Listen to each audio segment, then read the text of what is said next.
یہ جو رمضان المبارک ہے نا، یہ جو روزہ ہے، یہ روزہ اپنے دامن کے اندر تربیت رکھتا ہے، تربیت۔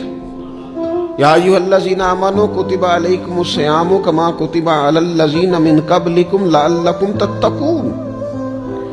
اے ایمان والو، تم پر روزے فرض کیے گئے جیسا کہ تم سے پہلے لوگوں پر بھی فرض کیے گئے تھے تاکہ تم تقوی اختیار کرو۔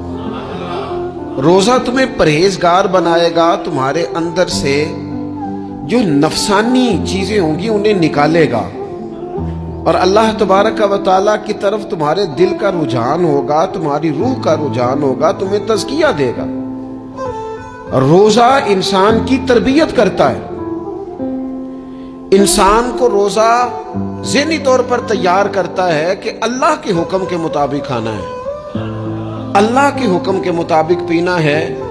سب سے بڑا مسئلہ اس دور کا رزق کے حلال کا حصول ہے اور حرام سے اجتناب ہے۔